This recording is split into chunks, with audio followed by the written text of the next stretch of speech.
छोड़ी।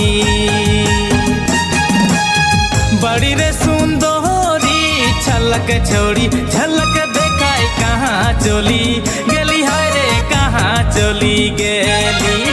छलक छोड़ी झलक देखाई कहाँ चली गेली, हाय रे कहाँ चली गेली।